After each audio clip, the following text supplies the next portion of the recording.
ദേശീയപാത അരൂർ ഇടപ്പള്ളി ബൈപ്പാസിൽ വൈറ്റില ചളിവട്ടത്തിന് സമീപം കാറിന് തീപിടിച്ചു.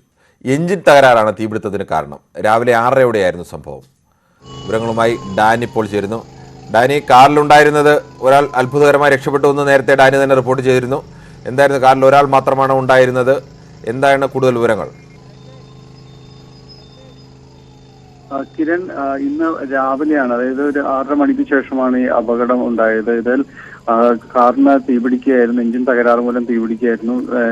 ഇതിൽ ഒരാൾ മാത്രമായി ഉണ്ടായിരുന്നു എന്നാണ് നമുക്ക് അറിയാൻ കഴിയുന്നത്. വൈറ്റില സ്വദേശിയായ അഭിഭാഷകന്റേതാണ് കാറ്.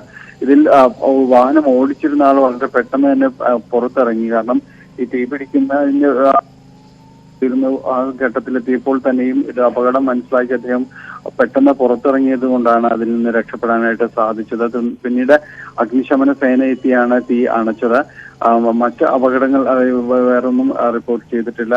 അഗ്നിശമന സേന വളരെ പണിപ്പെട്ടാണ് ഇത് അണച്ചത്. കാരണം വളരെ പെട്ടെന്ന് തന്നെ കാറ് പൂർണ്ണമായും തീ പിടിക്കുന്ന രീതിയിലേക്കായിട്ട് മാറിയിരുന്നു. പുലർച്ചെ ആയതുകൊണ്ട് മറ്റ് വാഹനങ്ങൾ ഒന്നും തൊട്ട് സമീപത്ത്, സാധാരണഗതിയിൽ ഇവിടെ ട്രാഫിക് ബ്ലോക്ക് അടക്കം വളരെ രൂക്ഷമായ ഒരു മേഖലയാണ്. പക്ഷെ അത്തരമൊരു സാഹചര്യമൊന്നും രാവിലെ ആയതുകൊണ്ട് ഉണ്ടായിരുന്നില്ല. അതുകൊണ്ട് തന്നെ മറ്റ് അപകടങ്ങളൊന്നും ഉണ്ടാകാതെയും സാധിച്ചു. അഗ്നിശമന സേനയുടെ ശ്രമങ്ങൾക്കൊടുവിലാണ് തീ അണയ്ക്കാൻ സാധിച്ചത്. ശരി.